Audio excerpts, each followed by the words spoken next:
laissez pas adopter par la rumeur. Informez-vous. Chaque jour, des journalistes traquent l'info. Leur mission, être là, au meilleur endroit et au meilleur moment, afin de nous livrer toute l'actualité. 10 heures d'info et une petite dose de hits légendaires. Hit Radio, nous avons vaincu l'info.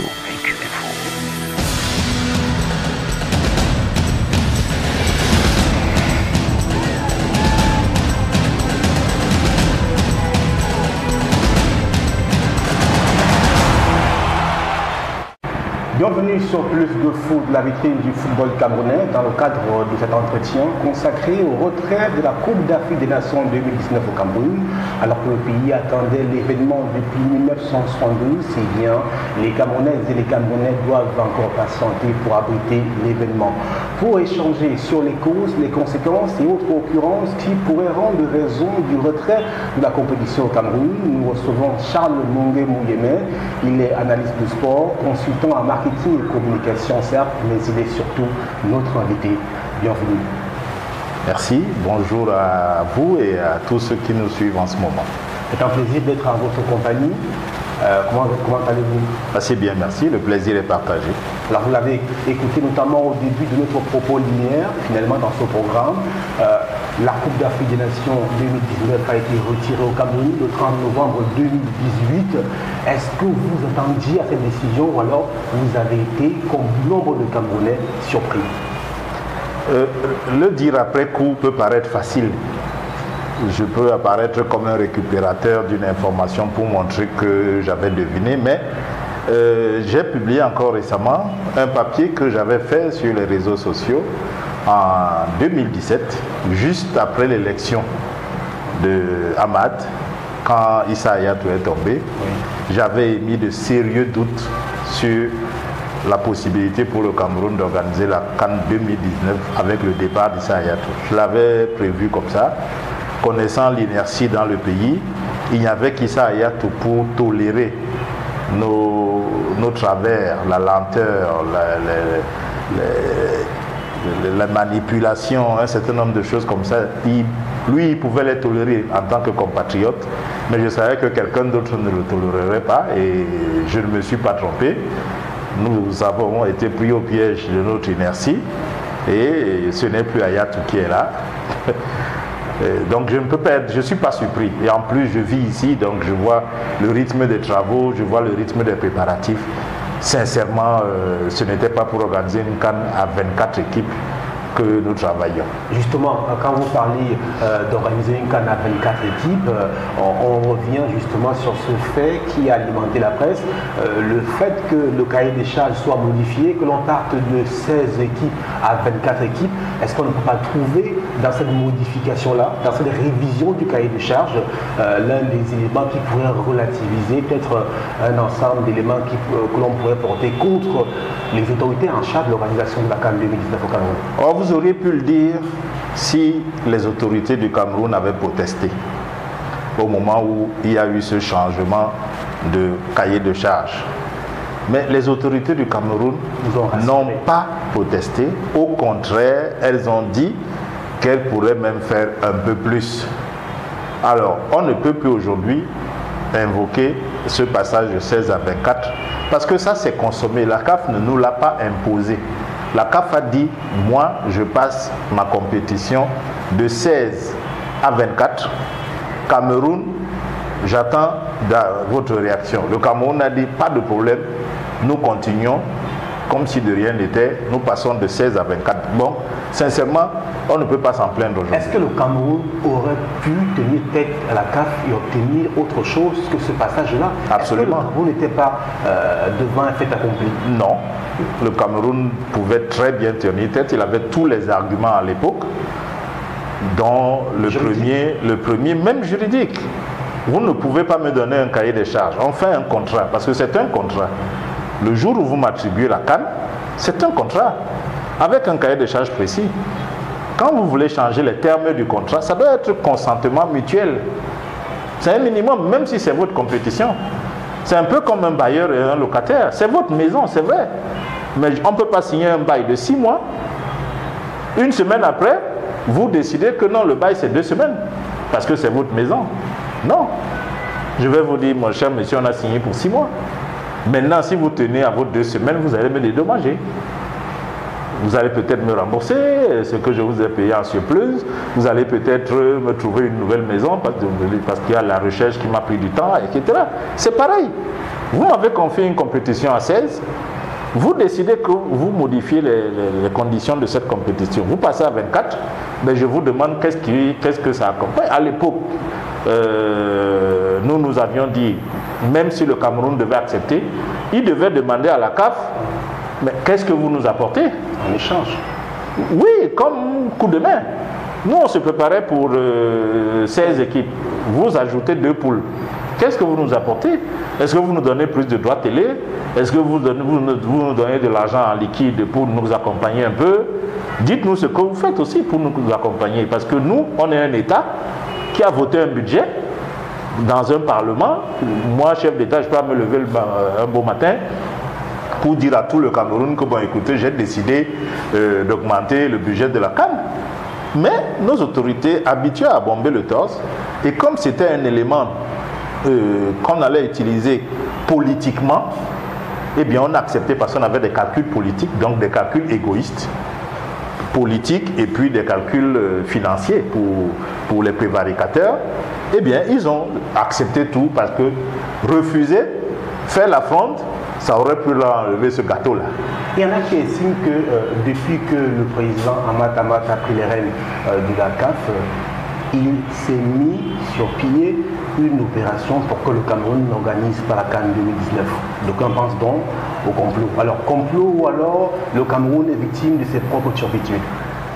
Moi je ne sais pas. Je suis un Camerounais qui vit dans un pays où le canon est parti au Zaïre à l'époque avec toute l'adversité possible. Habite tout ce que vous avez vu, on a filé 3-0 à Bilima, on a ramené le trophée. Avant le canon, l'Orix l'a fait à Accra. Le canon l'a fait à Benin City contre Bendel Insurance. On avait tout le monde en face de nous. Oh, les Camerounais, c'est trop, ils gagnent trop de choses, etc.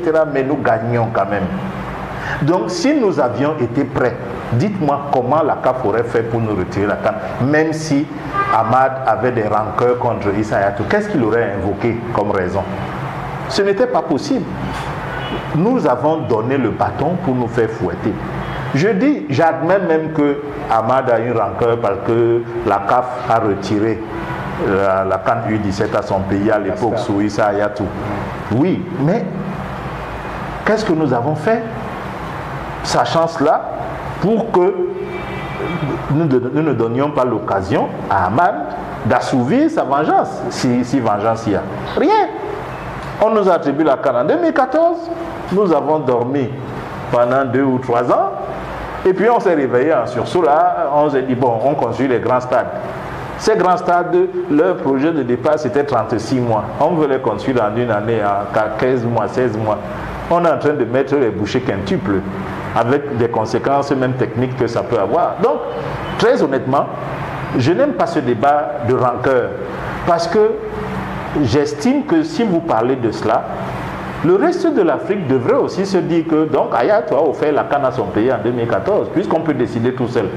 Si le président de la CAF peut décider tout seul d'entraîner toute l'Afrique dans ses vengeances et ses rancœurs, eh bien, il peut également l'entraîner dans son favoritisme. Donc, en 2014, quand on donne la CAN au Cameroun, et vous êtes d'accord avec moi, nous n'avions aucune infrastructure aux normes, aucune. Même le stade Amadou Ahidjo n'était pas aux normes, vous le savez. On l'a mis aux normes pour la CAN féminine. Vous vous souvenez? Donc on n'avait aucun stade au Cameroun qui était prêt à accueillir la moindre CAN.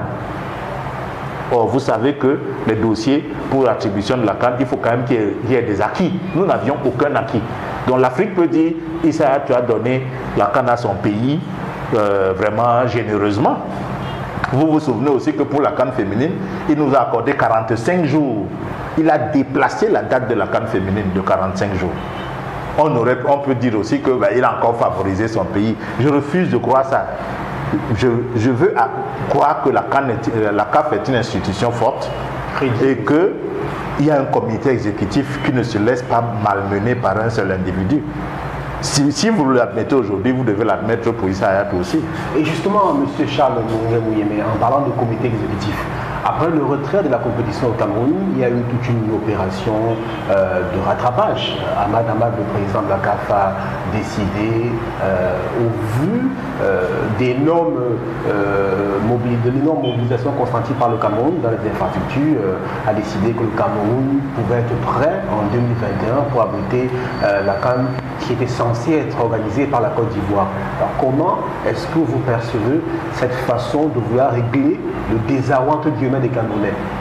Moi, je reste convaincu que le président et le vice-président de la CAF, lors de leur voyage à Yaoundé, à Etoudi, se sont compromis.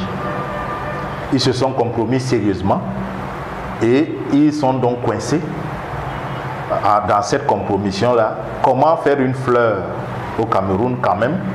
Parce qu'il est évident que le Cameroun ne peut pas organiser la CAN. Mais après notre compromission, qu'est-ce qu'on peut leur faire? Parce que l'évidence est là aujourd'hui. Moi, je l'ai dit depuis le premier jour. J'ai même cru que la lettre d'Ahmad au président Biya était un fake news. Parce que le communiqué qui sanctionne l'Assemblée, le comité exécutif du 30 novembre, ne mentionne nulle part le retrait de la CAN à la Côte d'Ivoire, à CAN 2021 et la réattribution de cette CAN au Cameroun. Or, quand vous lisez l'introduction de ce communiqué, il dit bien qu'il retrace les décisions importantes. Si vous voulez me dire que le retrait de la CAN à la Côte d'Ivoire pour la réattribuer au Cameroun n'est pas une décision importante, ok, à ce moment-là, on a oublié de mettre ça dans le communiqué. Mais Ahmad a essayé d'expliquer en faisant comprendre qu'à partir du moment où c'est le comité exécutif qui décide, le comité peut aussi décider de bafouer un peu ses propres règles. Ça, c'était pour caricaturer un peu. C'était sa mauvaise ligne de défense. C'est pour ça qu'ils se sont compromis, j'en suis à peu près sûr, à Yaoundé, et ils ont mal préparé leur ligne de défense, leur communication. Et c'est le cas en Afrique assez souvent, on ne prépare pas sa communication. Ils devaient s'asseoir avec des experts, je suppose qu'il y a des experts en communication à la CAF, pour discuter, les amis, comment on fait là. Pour aider le Cameroun. Pas pour aider le Cameroun, pour nous aider nous-mêmes, pour nous en sortir. Parce que la décision évidente, objective, c'est que le Cameroun ne peut pas organiser la CAN. Nous sommes allés à Yaoundé, nous nous sommes compromis. Comment on s'en sort? Comment on communique ça à l'Afrique? Comment on convainc le comité exécutif lui-même qui n'a pas pris cette décision? Comment on fait? Malheureusement, ils n'ont pas préparé. Ils ont couru très vite dans les médias avec comme premier objectif de dédouaner le chef d'État du Cameroun en pensant que ça allait le flatter. Donc, ils l'ont déresponsabilisé. Les deux premières interviews d'Ahmad et d'Omari, c'était opération déresponsabilisation du chef de l'État. Ils sont même allés jusqu'à entrer dans notre cuisine interne. Qui a dit à Constant Omari la teneur des rapports que les ministres du Cameroun donnaient à notre chef d'État? Président de la République. Où est-ce qu'il les a vus? Donc quand un ministre camerounais fait un rapport à notre chef d'État, il envoie une copie à la CAF? Non. Comment il sait que les rapports n'étaient pas concordants? Comment il sait que les rapports n'étaient pas les mêmes que les leurs? Sûrement, c'est à travers l'échange qu'ils ont eu. Le chef de l'État ne peut pas le leur dire. Sincèrement, ça fait 36 ans qu'il est au gouvernement. Il sait ce qu'il faut dire et ce qu'il ne faut pas dire face à un étranger. Vous l'avez souvent écouté. Il a souvent sorti des choses, on ne commande pas les commentaires. Je ne dis pas au pouvoir qui veut, mais qui peut. C'est des choses pour éviter de répondre à certaines questions embarrassantes. Il sait le faire. Donc je ne le vois pas en train d'exposer son gouvernement devant les dirigeants de la CAF en disant que vraiment c'est vous qui me montrez la vraie vidéo. Alors, Charles Mouyeme, aujourd'hui nous sommes là, nous sommes à une phase décisive. Ahmad a promis au Cameroun d'organiser la CAN 2021.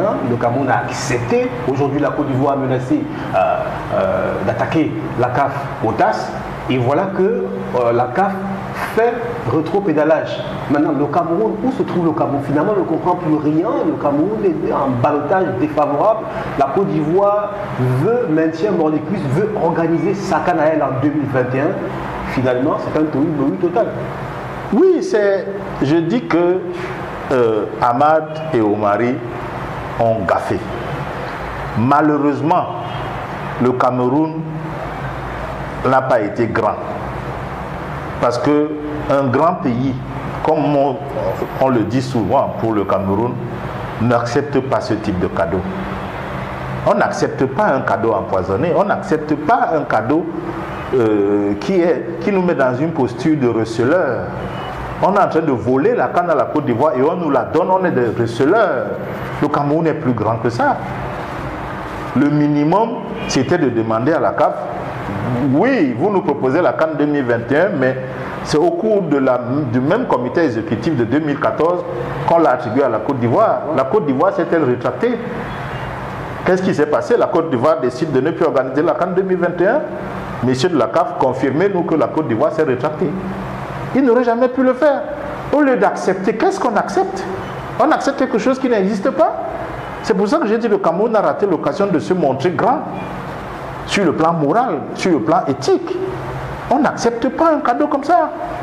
C'est le Cameroun qui devait dire à la CAF, non messieurs, si la CAN 2021 a été attribuée à la Côte d'Ivoire, il faut une bonne raison pour la leur retirer. Quelle est la raison pour laquelle vous la leur retirez?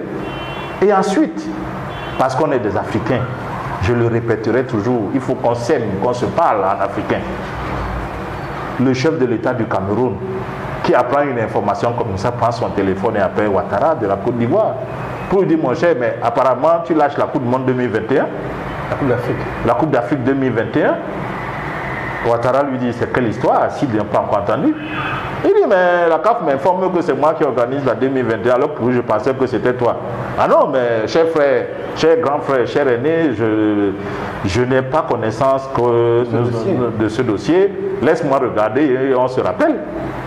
Je pense qu'entre chefs d'État, on peut avoir ce type d'échange en Afrique. Au lieu qu'on se parle par médias interposés, qu'on se parle par tribunaux interposés, le Cameroun et la Côte d'Ivoire, un pays frère. Suivez souvent les vœux opposition nationale quand il y a les fêtes nationales. Quand le chef de l'État fait un message, qu'est-ce qu'il met souvent? Cher homologue, cher frère. C'est ça des frères, des gens qui ne se parlent pas, qui ne peuvent pas échanger sur une question aussi banale que le foot. Prendre le téléphone et appeler, ou même prendre un émissaire. D'ailleurs, ils avaient un bon émissaire qui a une épouse ivoirienne, qui était déjà là. Il aurait pu envoyer Samuel Eto'o voir Ouattara pour lui dire que, mais mon cher, la CAF est en train de nous mettre dans les problèmes. Charles Mongué Mouyemé, vous restez avec nous. On prend une petite pause et on revient après. Mesdames, Messieurs, vous êtes toujours sur Plus de Foot.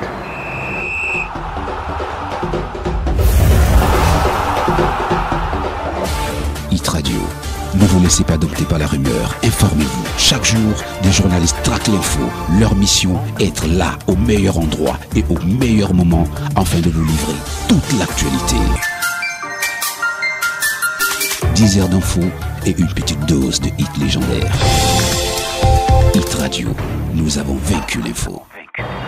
De retour sur Plus de Foot, Madame, Monsieur, dans le cadre de cet entretien avec Charles Mongué Mouyemé.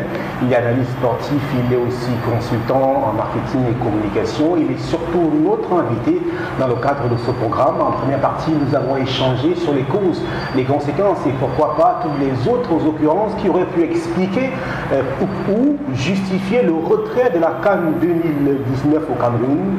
Maintenant, il s'agit de prendre un autre sujet, la Fédération camerounaise de football, qui a désormais un nouveau bureau exécutif chapeauté par Sédou Bobonjoya. Alors Charles Mongué Mouyemé, est-ce qu'on peut estimer aujourd'hui, avec la fin de la normalisation, que finalement on revient à de meilleurs sentiments à l'Africa Foot et que l'époque du tapage, du saupoudrage, de la navigation à vue est révolue? Vous savez, à l'Africa Foot, la situation normale est la navigation à vue. La situation normale, c'est les querelles. La situation normale à l'Africa Foot, c'est le juridisme. Donc en réalité, tous ceux qui tournent autour de la fédération depuis une quinzaine ou une vingtaine d'années, on sont habitués à cette situation normale qui, parce que c'est la fédération du Cameroun, est à l'image de toute la gouvernance du Cameroun. C'est-à-dire que les gens s'en sortent quand il y a le désordre. Parce que quand il y a le désordre, on ne respecte plus les textes, on ne contrôle plus les fonds, on ne vérifie plus, on est plus rigoureux. Et donc, avec l'égoïsme ambiant, les gens prennent pour eux ce qui appartient à la communauté, ce qui appartient au peuple. Et donc c'est le quotidien, c'est sa situation normale à la fédération. Aujourd'hui, avant même que le processus électoral ne soit achevé, il y avait déjà des plaintes sur son déroulement et sur le processus. Et vous avez vu qu'à l'Assemblée générale, d'abord de validation des textes, il y a eu des plaintes, et ensuite l'Assemblée élective, il y a eu d'autres plaintes. Vous avez vu qu'il y a des votants qui ne sont pas venus, les clubs professionnels n'étaient pas représentés, alors qu'apparemment il y avait des candidats qui possédaient leur parrainage. Je ne sais pas comment je fais pour vous parrainer alors que je ne suis pas à l'Assemblée générale. Vous comprenez qu'il y a un certain nombre de casseroles comme ça qui ont été laissées en chemin. Mais Charles, on pourrait vous faire comprendre qu'aucune œuvre humaine n'est parfaite.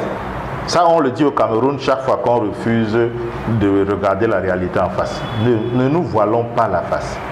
Ne donnons pas l'impression que la justesse, l'équité sont un luxe pour les Camerounais ou pour les Africains. Et quand on regarde les autres, on dit oulala, quelle rigueur, vraiment ces gars sont très sérieux. Nous aussi, nous pouvons l'être. Nous sommes des humains. Nous ne sommes pas à côté du monde. Nous sommes dans le monde. Donc, cette façon de dire qu'aucune œuvre n'est parfaite, c'est une lapalissade. Même en Occident, on le sait. Mais en Occident, il y a de la rigueur. En Occident, on contrôle. Donc, vous ne pouvez pas me dire qu'une ligue professionnelle a des textes qui lui disent, et un code électoral lui dit, ok, rassemblez les clubs et demandez-leur de désigner leurs représentants. Vous ne rassemblez pas les clubs, vous les désignez vous-même. Vous me dites que c'est parce qu'aucune œuvre n'est parfaite qu'on fait ça, alors que le texte est là, il faut simplement le suivre bêtement. Pourquoi c'est compliqué qu'au Cameroun on puisse suivre un texte simplement, de façon banale? Donc je pense que on est parti encore pour des querelles, sincèrement, sur le plan juridique, parce qu'il y a eu des manquements. Je dis, il y a des fautes là-dedans. Et à un moment donné, on se demande si les gens ne font pas exprès de commettre ces fautes. Finalement, est-ce qu'il s'agit d'une question d'homme à la Fédération camerounaise de football? Le mal est profond parce qu'on a critiqué le comité ONA. Aujourd'hui, on accable l'équipe API. À un moment donné, on n'arrive plus à se retrouver. Oui, c'est une question d'homme. Essentiellement, notre pays et notre football ont besoin d'hommes forts. Je fais le distinguo entre un homme puissant et un homme fort. L'homme puissant, c'est celui qui peut vous détruire. C'est celui qui peut prendre des armes ou sa force physique pour vous écraser. L'homme fort, c'est celui qui résiste à la tentation de tricher. C'est celui qui résiste à la tentation de mettre son frère là où il ne doit pas être, parce que c'est juste son frère. C'est celui qui est objectif. C'est celui qui respecte les tests qu'il s'est donné lui-même. C'est celui qui a assez de courage pour admettre que ici, là, ce n'est pas ma place. C'est ça les hommes forts, qui résistent devant la part de l'argent. Oui, c'est facile quand je n'ai pas d'argent et qu'on me propose 2 millions de francs pour aller lever le doigt ou mettre un bulletin dans une urne. C'est une forte tentation. 2 millions pour mettre un papier dans une urne, je vais me dire c'est un geste facile, mais c'est un geste qui entraîne des conséquences pour mon pays, pour moi, pour mes enfants, pour mes petits-fils, pour tous les gens. Je fais allusion à la corruption, je fais allusion à l'achat des consciences, je fais allusion au non-respect des textes, je fais allusion à ceux qui piétinent exprès pour qu'il y ait encore du juridisme, de l'argent qui va sortir pour les procès, les énervements, des choses comme ça. Moi, je crois que on ne pense pas à notre pays parce qu'on n'a pas d'homme fort. L'homme fort accepte la souffrance. Le chef d'État a parlé une fois de résilience, mais il n'y a pas d'homme résilient dans tous ces milieux. La résilience, c'est d'accepter ma condition et de plutôt déterminer quel est mon bonheur. Est-ce que le bonheur, vous pensez que tous ces gens qui étaient réunis dans la salle, leur bonheur, c'est de voir le beau football? Je n'en suis pas certain. Ils agiraient autrement. Moi, mon bonheur en tant que spectateur de foot, c'est de voir du beau football. Parce que je l'ai vu dans ce pays. Il y a des choses qui se sont vues ici. Moi, je suis allé au stade à 9 h du matin pour des matchs de 16 h. Je ne dis pas match international, je dis match inter. Canon Union à Douala, tu vas au stade à 10 h, le match se joue à 16 h. Parce qu'à midi, le terrain est plein. Les gens attendent le match 3 h assis sur plat, terrain plein. Je l'ai vécu. Donc, quand vous voyez ça, Vous vous dites, mais ces gens-là pensent que le Cameroun vient de naître dans la médiocrité. Beaucoup de nostalgie. Ce n'est pas un coup de nostalgie, simplement, c'est pour dire que nous avons tutoyé la grandeur. Sérieusement. Nous sommes allés en Coupe du Monde en 82, on avait combien de professionnels? On n'a pas perdu un seul match. Hein. C'est des gens qui sont de notre championnat. Aujourd'hui, on les met au champ là, ils ne s'en sortent même pas. Charles Longuet-Mouyene, on a un bureau exécutif aujourd'hui. Oui. Sédou Bombon-Dioya est le 11e président, je crois, de la Fédération camerounaise de football. Il est là. Oui. Qu'est-ce qu'on fait aujourd'hui? Ben écoutez, ce qu'on fait aujourd'hui... Vers quoi est-ce qu'on tend? On ne va pas revenir sur les querelles passées. Ce qu'on fait aujourd'hui, c'est que ceux qui ont des griefs contre l'élection de ce comité exécutif, ils iront au bout de leur procédure. Il faut les laisser. Moi, je ne suis pas pour la fatigue judiciaire. Les gens qui disent on est fatigué. Tant que le droit n'est pas respecté, je suis derrière ceux qui travaillent pour que le droit soit respecté. Maintenant, si le droit dit que c'est eux qui doivent rester là, que tout s'est bien passé, à ce moment-là, ils savent mieux que moi, puisque je suppose qu'ils ont été élus sur un programme, ils savent mieux que moi ce qu'ils ont à faire pour que le football camerounais nous donne du plaisir. Moi, j'ai envie d'aller sur les gradins et de regarder un beau match à la télé, ou que vous m'invitiez pour commenter un beau match qu'on regarde à la télé. Les Camerounais pensent que tout le monde doit être à la FECAFOOT, mais ce n'est pas le cas. Si le football se joue bien sur le terrain, chacun trouve son compte là où il est. Alors, j'aimerais vous poser cette question. Comment comprendre cette guerre entre les gloires du football? On l'a récemment vécu intensément, de manière vraiment grotesque, sur les réseaux sociaux, dans les chaînes de télévision. Comment comprendre qu'on en arrive là? Des sommités du football camerounais qui se bagarrent, qui se livrent, qui font des échanges, qui n'honorent pas le football camerounais. Comment en est-on arrivé là? C'est l'hypocrisie. On a l'habitude de se voiler de la face au Cameroun.